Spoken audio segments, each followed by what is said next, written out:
Hello, everybody.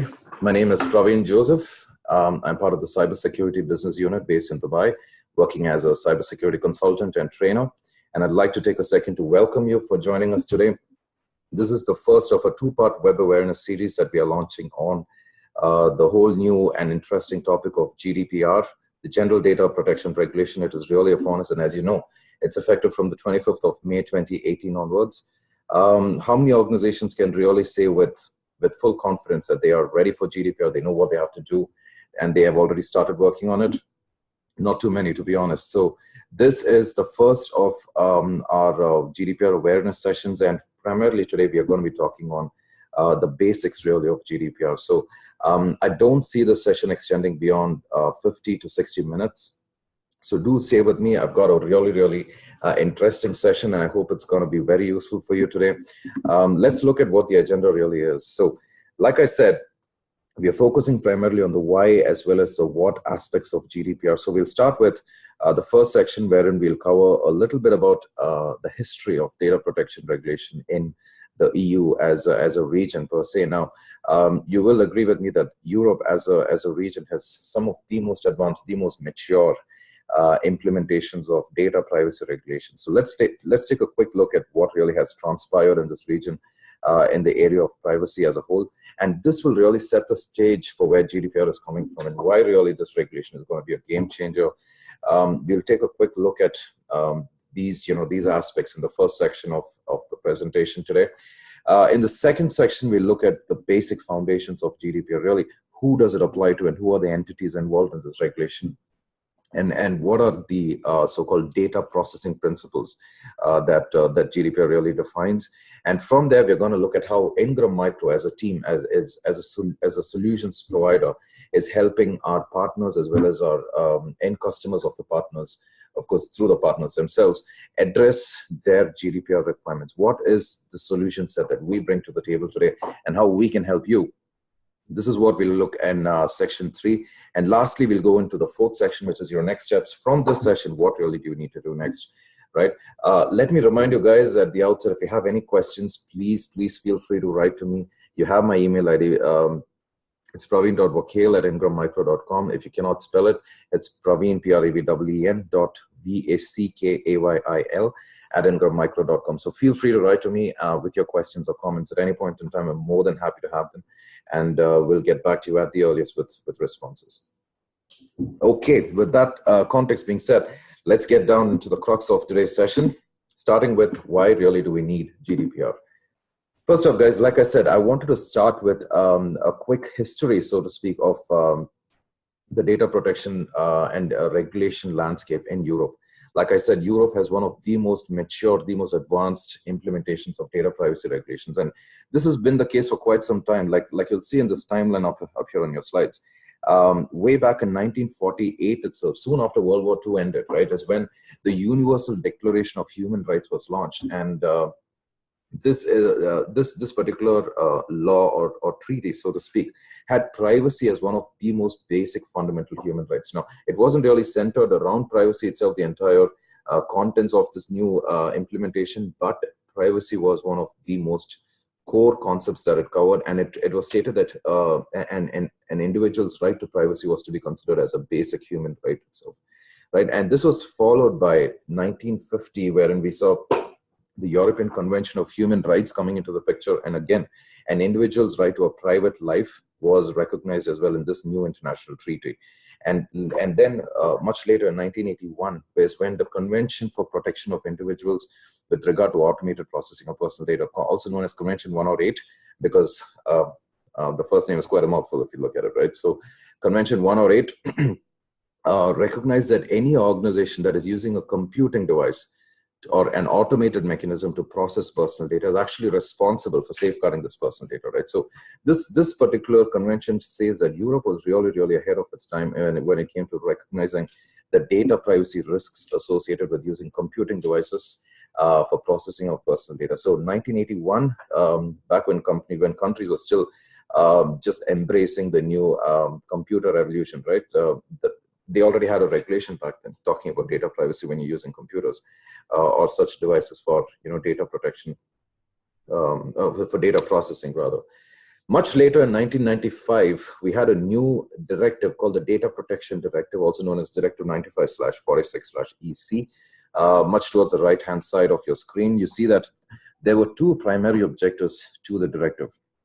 The first was to balance the need between trade, right? Trade and commerce, which was flourishing across European Union states. This required that data has to be, sent, transmitted across across countries of the member states of the EU, and this was pretty much a key driver for trade and commerce in the EU, and this had to be supported. This a stop button was not to be brought about, because of course it would prove to be detrimental to the economy of the region as a whole. So this had to be supported on one hand, and on the other hand, you've got data privacy of individuals, of citizens within the EU, and how do you actually achieve a bridge or a balance between these two really different worlds? This was something that the Data Protection Directive was seeking to achieve: a balance between individuals' right to privacy versus trade, cross-border trade, cross-border transfers of personal data. So this is something that the DPD, or the Data Protection Directive, seek to achieve.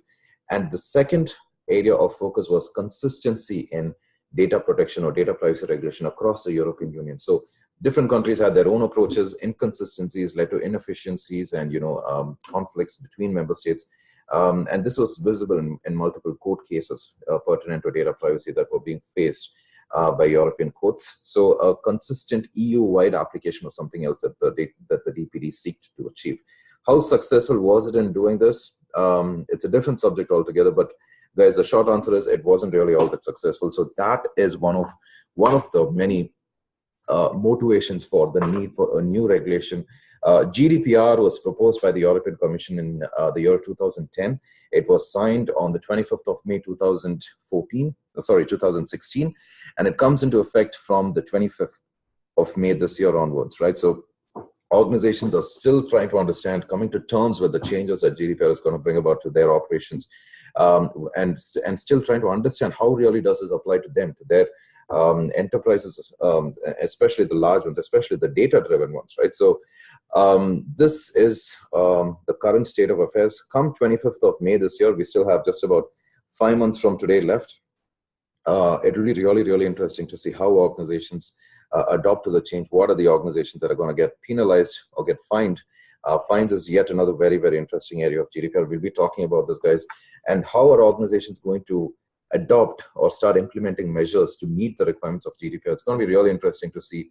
A lot of opportunities for us to actually tap into, a lot of opportunities for us to offer value to solutions to people who don't know what to do about GDPR. And this is also something that we'll be talking about as we go down the slides, guys. So be with me. Let's get on over to the next part. Why did GDPR really have to be brought about when we already had a very well-established regulation called the Data Protection Directive? Why did we need GDPR? Okay, we got 4 primary reasons which I've captured up here on the slide, but let me assure you, this is definitely not all of the reasons why GDPR was brought about, but these are some of the key changes, key areas where changes are being brought about by GDPR. Starting with technology. I mean, let's look at it, guys. The Data Protection Directive was brought into effect as early as 1995. I mean, if you look at it, that was such a long time back. Technology has changed immensely, massively, especially in Europe as well as the other North American states. The way people deal with technology in terms of sharing their personal data, sharing aspects of their personal lives, it has evolved massively. So we've got new technologies. We've got concepts such as online behavior-based advertising, right? I'm talking about companies like Google. We've got companies that continuously monitor your actions on websites, continuously collect data about you and use this data in making business decisions, and then sending you targeted advertising, targeted content on your social media feed. I'm talking about companies like Facebook, for instance, or sending you targeted and relevant content on your e-websites, your e-commerce websites, like for instance, Amazon. Customers who bought this product also purchased something else, or recommendations based on your recent browsing history. I'm talking about cookies, right? So all these new technologies really have changed the way companies operate and deal with personal data. Plus, you as an individual are becoming more and more, are becoming less and less,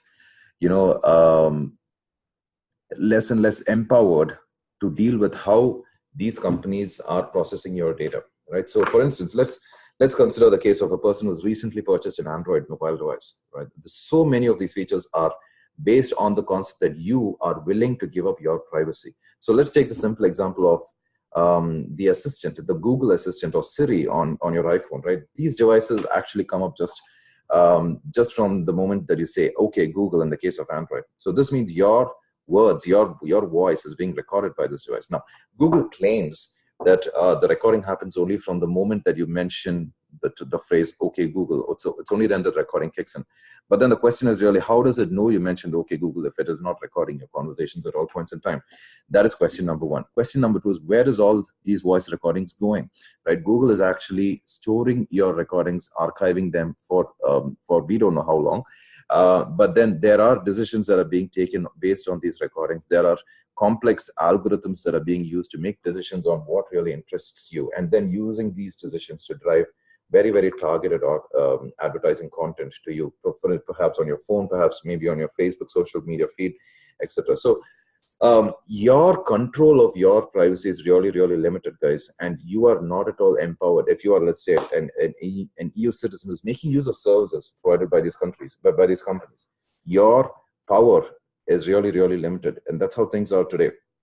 GDPR seeks to change this really, really in a massive way. And I'm not talking really about only the big data-driven organizations. I'm talking about even a small, let's say, bank to which you walk in and try to open your bank account. This bank collects a lot of personal details about you, and we are happy to give this over to the bank because we trust the bank. What does the bank do with the data? Sometimes we really don't know, but we know that it goes out to, for instance, call centers who are located across the globe, let's say in India or in the Philippines, or sometimes even in China. You know that the bank shares your data with these call centers for processing your support requests. All right, but we don't know how secure your data is. We don't know who has access to this data. So GDPR brings in new rights to you as a data subject. The individual as a data subject is newly empowered in GDPR, and there are new rights, like for instance, the right to object to processing, the right to stop the processing at any point in time, based on legal legitimate grounds, of course. The right to portability, data portability. I want my data to be transmitted from one data controller over to the other. Right. So, guys, if you notice, I use the terms data subject, data controller, etc. Now, these are key terminologies which are very, very GDPR specific. Let's not worry too much about them, because on the next slide, I'm going to explain these definitions. But it was not possible to explain this slide without using these terms, right? So you need to understand, first off, the changes in technology. GDPR is really embracing these and bringing about new regulations for companies to follow as they comply, as they use these technologies for processing and at the end of the day making revenue, right? The next question is really expertise. How much expertise did organizations have in-house when it came to data privacy regulations? In-house, outsourced, it doesn't really matter, but the levels of expertise, the levels of knowledge really around what are the requirements of, what are the data privacy requirements of a particular geographical region. It is not really all that great with many organizations, especially the small to medium ones, right? GDPR mandates that any public sector organization or any organization that is involved in large-scale processing of personal data, large-scale monitoring of individuals, has to hire a person called a data protection officer. What really is a DPO? A DPO is supposed to be a new kind of job profile that is introduced by GDPR. He or she is supposed to be a GDPR expert within the organization, supposed to drive the GDPR program of the organization as a whole, and has to be the GDPR champion, right, at the end of the day. He or she has to represent the organization with GDPR specific conversations to external entities, like for instance, the Data Protection Authority. So a new kind of job profile has been created by GDPR. It's called the Data Protection Officer. As many as 75,000 DPO positions are expected to be created by GDPR. And this is just a conservative estimate, guys. I mean, I was looking at these figures, and just about 6 months ago, it was about 20 to 25,000. And all of a sudden now, with GDPR conversations becoming more and more dense, more and more colored, the requirements for the DPO have shot up to as many as 75,000, right? So this is not a very small figure that we're looking at, and there's a huge gap in the market at the end of the day that needs to be filled. How is Ingram Micro dealing with the situation? I'll tell you guys, be with me again towards the end of the session. I'll tell you how we are actually adding value to organizations who really need a DPO. Right. Next up, the third point is breaches, data security breaches. Those of us who have attended our previous sessions, our previous webinars, are no stranger to the fact that data security breaches have been pretty much the norm of 2017. I mean, if you look at it, we had WannaCry, we had Petya, we had Equifax, Deloitte. I mean, so many big major corporations were breached due to all these major excessively horrible, for lack of a better word, cyber crimes and cyber security attacks, right? So in the case of Equifax, more than 140 million Americans were affected. And this is not a small deal, right? So, and in fact, even Equifax customers in Europe and the UK, which still is in Europe, just in case where someone mentions Brexit, many of the customers in the UK as well were affected by the Equifax breach. So at the end of the day, what are these corporations doing to ensure that their management remains accountable to their end customers, to their shareholders, to their third parties, or any other stakeholders in these companies? What are the lines of accountability and where are these being drawn? Right? GDPR actually is taking measures to introduce these concepts of accountability, of due diligence within an organization. Now, I said two things. First off, accountability. This is something that happens after a breach. This is post-breach response, right? So GDPR has very, very specific breach response requirements, breach notification requirements. So it states that the moment you've determined that you've been breached, you've got 72 hours within which you've got to notify the Data Protection Authority. 72 hours, guys, within which 3 days, that is, within which you have to inform your DPA of the fact that you've suffered a breach and then give him or her all the details pertaining to the breach, whatever is available to you in a specific format, right? And in terms of due diligence, the second point that I mentioned, you have to take reasonable security measures. And there are 2 or 3 new concepts that are brought about by GDPR: pseudonymization of data, data privacy by design, data privacy by default as well. Now, those of us who are from the security field will understand that these are not really new concepts. Pseudonymization, the use of a foreign key for the identification of a primary key. A primary key will really be your sensitive data. I'm not going to get into the technicalities of it. Data pseudonymization is really, really mandated or recommended rather by GDPR in many areas. There are a lot of benefits, a lot of leeway that GDPR provides if you resort to data pseudonymization techniques. Then there is the whole concept of privacy by design of a new system. When you're designing in the design phases of a new system, like for instance, an application itself, you'll have to take in the considerations of how privacy is going to be built into the data that the system or this application actually processes. So those considerations have to be built very much into the early stages of the application itself. Data privacy by default means that the default settings of this application itself has to be the most secure. Okay, the minimum baseline itself has to be met here. Okay, guys, and the next question is really about outsourcing. This is another area, another industry per se that has developed and evolved massively since the Data Protection Directive was launched in 1995. Organizations are in very, very massive ways sharing, like I said earlier, personal data with their third-party service providers, who are sometimes located in different corners of the world.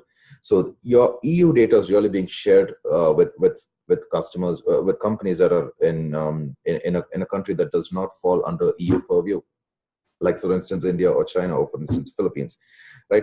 GDPR definitely applies to these organizations as well, because at the end of the day, they are accountable to their customers, who are basically EU organizations, right? So these call centers, and to take the case of the bank, the call centers are accountable to the bank is accountable to their DPAs, and therefore the bank has to meet GDPR requirements. And since the bank is sharing data with the call center agent in South Asia, the call center also has to meet specific requirements for that part of the data that they handle, right? So very, very clear responsibilities are drawn between the bank as well as the call center.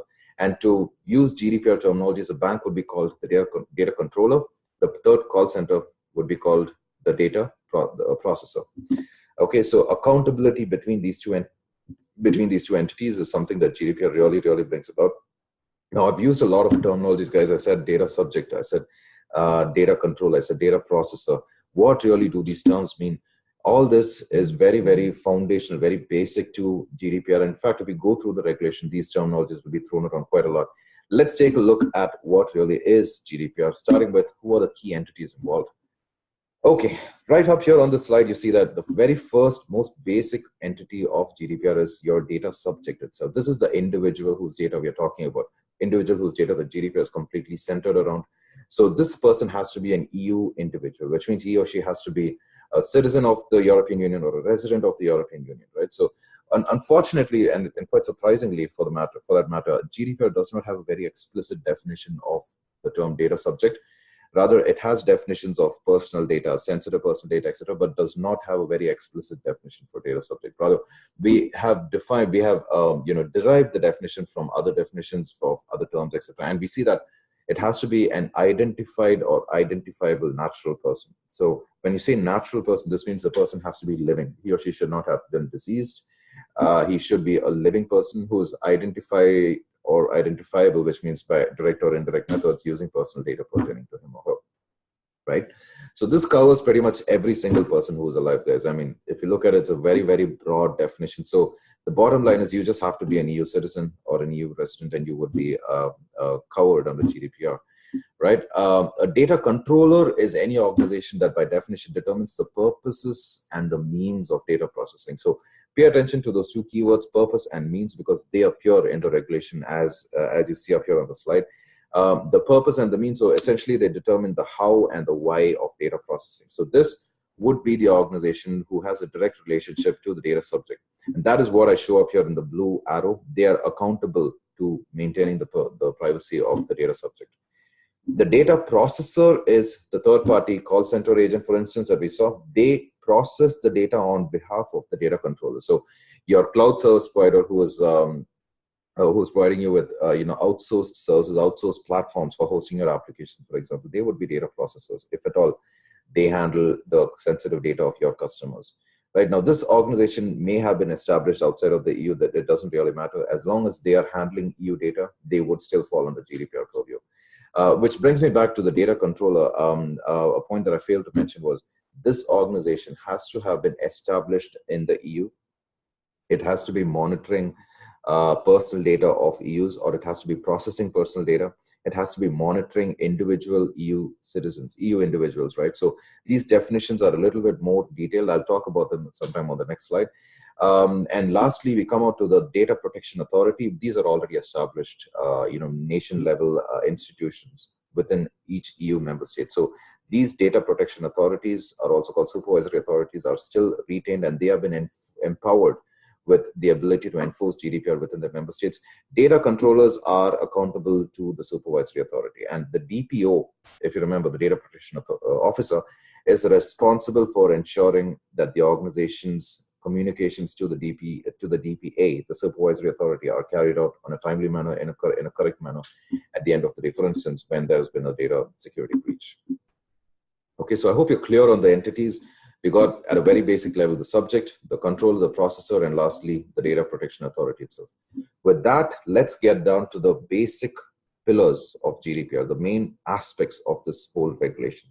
So the primary focus on GDPR, as you can see on the top left, is your personal data as well as your sensitive personal data. So what really is this, guys? What do I mean by personal data, sensitive personal data, right? So personal data is any information that relates to an identified or identifiable natural person. It's a very, very broad definition given in GDPR. So this includes both subjective as well as objective statements. So when I say subjective statement, it would be an example that, this is a person who is, this is a person who performs his job well. It doesn't have to be something which is very, very clear in black and white. This is a person who performs his job well. An objective statement would be he is working as an accountant in company XYZ. All right, so all these statements, inferences about individuals which somehow relate to their personality, which somehow relate to some aspect of their personality, actually constitute their personal data, right? So it doesn't really have to be your card number, your sensitive account, your national identification number, your social security numbers, etc. So it doesn't really tie down to data that is at that level. Rather, any information, direct or indirect, pertaining to an individual really is considered to be your personal data. So your bank account statements, your performance appraisal reports, for example, all these are still considered to be your personal data. And so what this means is GDPR is really, really massive in terms of the scope of data that it encompasses. That being said, we've got a special category of data for the more sensitive pieces of data, and this is called sensitive personal data. So this is where your racial identity, your nationality, your religious views, your trade union membership, your political views, all this is really encompassed within a more sensitive category called sensitive personal data, and it requires a little bit more as you can guess, additional requirements, additional security that has to be maintained, additional controls that have to be implemented, right? So that is, these two dimensions of data is the main focus of where GDPR really lies. So it's really broad, as you can see. We got the larger net of personal data, and then we got the more focused, sensitive personal data as well. In terms of scope, guys, it applies to any organization who is established in the EU and processing personal data of EU individuals. Yes, it applies to them. If you're not established in the EU, but you're still processing personal data of EU individuals, or you're monitoring EU individuals, as long as you're monitoring behavior that occurs within the EU region itself, it applies to you. So don't worry too much about the specifics. I've got a slide up next which explains the scope in a bit more detail, but just bear these, keywords in mind. Composition, yes, GDPR is a lot more voluminous than its predecessor, the Data Protection Directive. GDPR has 99 articles and 173 recitals as a whole, right? So the entire contents specifically focus on the rights of data subjects as well as on the obligations of data controllers, right? And non-compliance, guys, this is where the regulation has really been given some teeth. Okay, and this is where GDPR is really different from its predecessors. This is where it's getting a lot of attention, a lot of worried questions, in fact, at the end of the day. So if you are in violation of specific GDPR requirements, then you can be fined to the extent of 20 million euro. Okay, 20 million euro, that's a massive amount, or 4% of your total annual turnover, whichever is higher of these two terminologies, of these two figures would be your fine. And it would be really interesting to see how well these fines are enforced. And this is one of the reasons organizations are really worried about GDPR. So like I said, this is where GDPR has really been given some teeth. So it shows that the regulators are really serious about applying data protection regulations across the EU as a whole. Great. Now, like I said, I've got a slide quickly which explains the scope details of GDPR also. So does GDPR apply to you? It would be really simpler, really easier to understand if you had it in a pictographic format. That's the reason we've got the slide up here. As a data subject, are you an EU individual? If the answer is yes, then yes, GDPR applies to you. And when I said individual, I mean you have to be a citizen of the European Union countries, or you have to be a resident of this region. So this being the case, GDPR does apply to you. So it's straightforward stuff. The next question is, are you a data controller who is established in the EU and you're processing personal data of EU individuals? If yes, then yes, GDPR applies to you. If the answer is no, the next question is, do you offer any goods or services which are targeted to EU individuals? If the answer is yes, then yes, GDPR applies to you. If the answer is no, the next question is, are you monitoring behavior of EU individuals as and when it occurs within the EU region itself? If the answer is yes, then yes, GDPR applies to you. So straightforward stuff, guys. I don't really need to explain much in detail. I think this picture makes things a lot more clearer to you, but still organizations are kind of confused. They are not clear on how GDPR applies to them, if at all it does. And especially those companies who are outside of the EU, these two questions, right? Let me annotate. These two questions, the one here and as well as the one here, these two questions would really apply to them. So even if they're not located in the EU, if they're offering goods or services targeted to EU individuals, or they're monitoring data subjects' behaviors in the EU, then yes, GDPR applies to them. So you could, for instance, be a travel agent who's incorporated in China, and you've got goods or services that are targeted to EU individuals. You've got people who use your travel agent website to book flights, to book hotel accommodations, etc. GDPR applies to you. You've got to make sure that your way of handling the personal data, like for instance, the name, date of birth, their nationalities, their financial details, health information, etc. All this is handled in a way that is very compliant with the regulations of GDPR. Okay, so what are these regulations? What do we need to do, guys? Let's not get into that discussion today. That is for another day, for our next session, part 2 of this web awareness series. Today, we are only going to focus on the what and the why aspects of GDPR. Okay, great. So that was it about the applicability of GDPR. Let me quickly take you over to the next slide. The data processing principles. Now, these principles, there are 6 of them up here on the slide. These constitute the core of GDPR itself. And it's really useful to understand these, because GDPR states that any processing of personal data has to be in compliance with these data processing principles. So it has to be lawful, it has to be fair and transparent to the data subject. When I say lawful, What I mean is the data should be processed only for legitimate and legal purposes. Like for instance, to open a bank account, to take the same example we had earlier, that would be a legal and lawful purpose. But collecting someone's personal details in order to carry out, let's say, a cyber attack on this particular individual, of course, it happens, but it's definitely not legal, right? So GDPR would not apply to these cases because that is obviously, quite obviously a crime. Next up, it has to be fair and it has to be transparent to the data subject. So for instance, using the fact that I know, for instance, that you have been visiting my website 5 times in a day, 10 times in a day, looking for prices to a specific destination. Based on this information, I know that you're interested in this destination, all right? Because I know you're planning a flight to this destination. If I use this information to hike up my prices only for you, that would be unfair, all right? So that is something that GDPR does not approve of and would call it as a non-compliance.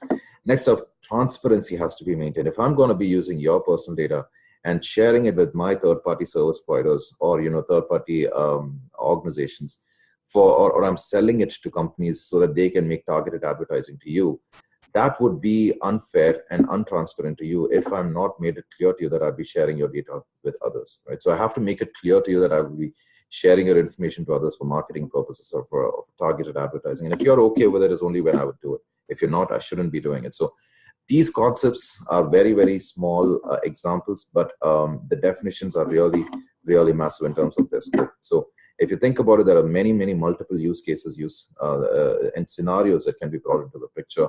GDPR says that all processing of personal data has to be lawful, fair, and transparent. Next up is the concept of purpose limitation. As a controller, as an organization who is processing personal data, you should collect data only for specific, explicit, and legitimate purposes. These are keywords, guys: specificity, explicitness, as well as legitimacy of the purposes for which you are collecting the data. So this has to be explicitly notified to the data subject. You have to let him or her know why you are collecting their data. And then this purpose has to be legitimate as well, which is very, very related to the lawfulness terminology we saw in the previous point. Data minimization: collect only as little data as you need. Don't collect everything that you need for these specific and legitimate purposes. So once you define the purpose, only collect the data that is very, very minimal and absolutely required for that purpose. Accuracy: make sure the data you collect is accurate, because of course, if there are inaccuracies or if the data is obsolete, this would mean more data that has to be collected to render corrections. Storage limitation: once you've collected the data, make sure you're storing it, holding on to it for only the defined minimum period. Do not hold on to data forever. Do not have data that has no defined retention period at all, because all these would be called out as non-compliance or violations in GDPR. And lastly is integrity and confidentiality. Of course, data security has to be maintained by you throughout the time period, throughout the life cycle of the data when it is under your custody. Okay, great, guys. So these concepts of GDPR apply to any processing of personal data, and organizations have to take due diligence measures to understand how they apply to their operations, how they're going to make sure that all these concepts are met. Okay, so now, guys, we completed the first primary section of today's session. We've covered the GDPR Foundations. So just to give you a quick recap, right, we had a look at the historical context of GDPR. We looked at the Universal Declaration of Human Rights. We looked at European Declaration, the ECHR, the European Convention on Human Rights, Convention 108, etc. We looked at all the privacy regulations and treaties that preceded GDPR. Then we looked at the key components, the key entities in GDPR: the data subject, the data controller, data processor, as well as the data protection authority. We looked at why GDPR was required. What were the new areas, like for instance, technology, outsourcing, etc., that GDPR was addressing better than its predecessor. We also looked then at why, at the basic foundations of GDPR, which is the data protection, the data processing principles, and really what these principles are, which is fairness, lawfulness, and transparency, data storage, data minimization, purpose limitation, etc. So all this were covered really very much in detail. Guys, if you had any questions, please get back to me over email. I've given you my email ID. I'll just repeat it quickly. It's praveen.vackayil@ingrammicro.com. And I look forward to receiving these questions, guys. Now, coming on to the next part of today's session, what really are the solutions that Ingram Micro has developed for GDPR? I'm more than happy to present these over to you. We have built a complete and comprehensive suite of trainings for addressing the DPO requirement in GDPR. Right, so I'll tell you a little bit more about this in detail, as promised somewhat earlier today in the session. We've got consultancy solutions and we've got technical assessments as well. Let's look at the trainings first. So we got a series of web awareness sessions on GDPR, and this is the first of these series, really. This is the GDPR Foundation series, which will be followed by a GDPR implementation series as well. We'll cover more about what are the implications of GDPR, what are the changes that GDPR brings about to organizations in part 2 of this web awareness series. And then the most interesting aspect of GDPR, if you remember, I mentioned that GDPR brings about a new kind of job description called the Data Protection Officer, a DPO. Okay, now a DPO is required to have certain qualifications, certain certifications, right? So these 2 certifications that you see up on the left with their logo, CIPP Europe as well as CIPM, these are the most recognized, most apt certifications for a DPO to hold. And we offer trainings on these 2 certifications, right? So this is something where we are able to offer a lot of value to your end customers, as well as to the partners, if at all they need a DPO themselves or their end customers. We have partnered with the International Association of Privacy Professionals, IAPP. This is the most premier institution in the world when it comes to the area of data privacy. And we have partnered with them to bring these trainings out to you. So the trainings will be delivered by myself. In fact, I'm already certified on CIPP/Europe, and I'm pursuing my CIPM certification. So these trainings are to be delivered by us directly. We'd actually fly down to your offices and give these trainings out. All you need to do is give us the opportunity to deliver this for you. Right. In terms of consultancy, we have a suite of solutions, guys. We've got governance, readiness assessments, implementation. The first 3 are really related to each other. So in governance, we work with senior management in the area of privacy regulations to establish the GDPR strategy of the organization, write down the policies and procedures and GDPR awareness sessions across the organization. We actually help organizations to do this. GDPR readiness assessment, we look at their current postures and what are the key gaps that need to be filled, more like a gap assessment, to make sure that their organization is up to speed or up to scratch when it comes to GDPR compliance. And then implementation of these of the remedial measures towards achieving GDPR compliance. That is point number 3. We help them with that as well. Next up is data classification, risk assessment. These are 2 related components, because classification of data is one of the key aspects of risk assessment. And these are more on the data security side. Okay, these are smaller aspects within GDPR, and we actually help organizations to implement them. You can't really protect your data unless you know which one is the most sensitive, which one is the least sensitive. So this is where data classification and risk assessment also plays a big part. We help organizations in implementing these. Data protection impact assessment, again, this is more like a privacy impact assessment. It's different from a risk assessment, and it is required in GDPR. If an organization does not have the manpower or the expertise to execute their DPIAs, we can do this for them. So we can be flown down into their offices and can deliver the DPIA over a certain number of man-days, of course, depending on the scope of the work involved. Incident management, if an organization has suffered a breach and they don't know what they have to do to maintain GDPR compliance, who they have to report to, and what are the activities to be carried out, we help them to frame these communications. We can be brought into the picture and actually help them with this. And of course, there is a question of due diligence or preventive measures to be taken to ensure that incidents do not happen at all in the first place. That's where the risk assessment comes into the picture.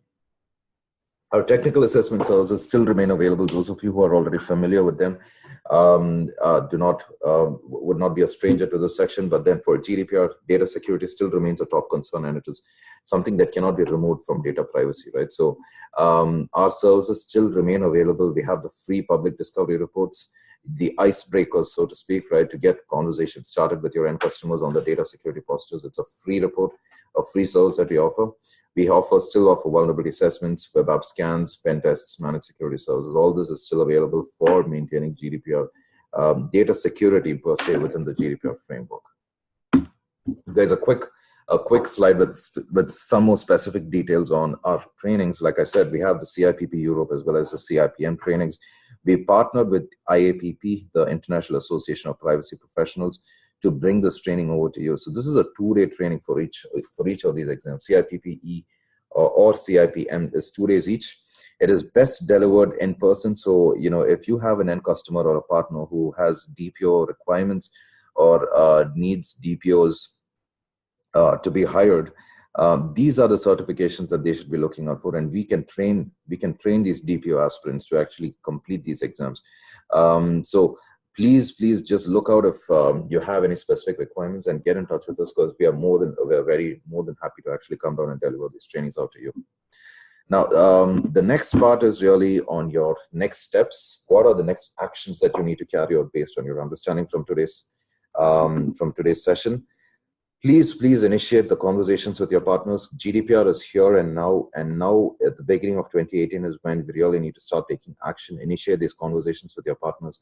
Quite a few of you have already, those of us in Ingram Micro within specific European countries, have actually gotten in touch with us already, looking at trying to understand the GDPR solutions that we have on the table. Please visit our website, security.ingrammicro.com, wherein you will find this GDPR solutions sheet. I'm more than happy to share it with you. I think I already have. In case you haven't received it, just let me know. I'll share it again with you. This explains our complete GDPR solutions suite. And this explains our approach to helping organizations meet their GDPR requirements. Just get in touch with us. We are more than happy to discuss this with you.